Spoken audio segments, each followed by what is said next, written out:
ನೋಡಿ ಸ್ನೇಹಿತರೆ, ಈ ಹೊಳೆ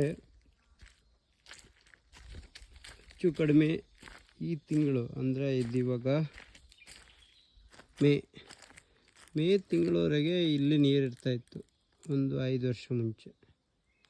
ಇವಾಗ ನೋಡಿ ಹೊಳೆ ಪರಿಸ್ಥಿತಿ ಫುಲ್ಲು ಡ್ರೈ ಆಗಿದೆ. ನೋಡಿ ಈ ಹೊಳೆಯಲ್ಲಿ ಒಂದು ತೊಟ್ಟು ಕೂಡ ನೀರಿರ್ಲಿಕ್ಕೆ ಸಾಧ್ಯ ಇಲ್ಲ, ಯಾಕಂದರೆ ಅಷ್ಟು ಮಟ್ಟಿಗೆ ಡ್ರೈ ಆಗಿದೆ. ಇಲ್ಲಿ ಮುಂದೆ ಎಲ್ಲ ಕಾಡು. ಈ ಕಾಡಲ್ಲಿ ಎಲ್ಲ ರೀತಿ ಪ್ರಾಣಿಗಳಿದೆ. ಕಾಡು ಕೋಣ, ಹುಲಿ, ಜಿಂಕೆ, ಚಿರತೆ ಎಲ್ಲ ಪ್ರಾಣಿಗಳಿದೆ. ಆದರೆ ನನಗನ್ಸುತ್ತೆ ಈ ಪ್ರಾಣಿಗಳೆಲ್ಲ ಎಲ್ಲಿ ನೀರು ಕುಡಿಯುತ್ತೆ ಅಂತ.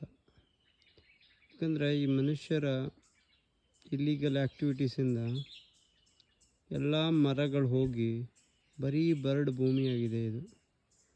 ನೋಡಿ, ಇದು ವೆಸ್ಟರ್ನ್ ಘಾಟ್ ಡೌನ್ ಇರೋದು.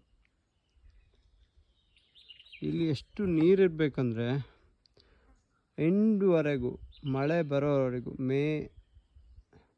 ಜೂನ್ವರೆಗೆ ಫುಲ್ಲು ನೀರಿರಬೇಕು, ಅಂದರೆ ಗ್ರೌಂಡ್ ವಾಟರ್. ಇವಾಗ ಬೋರ್ವೆಲ್ 500 ಫೀಟ್ ಹೋದರೂ ಕೂಡ ನೀರು ಸಿಗಲ್ಲ, ಆ ರೀತಿ ಆಗೋಗಿದೆ ನೋಡಿ.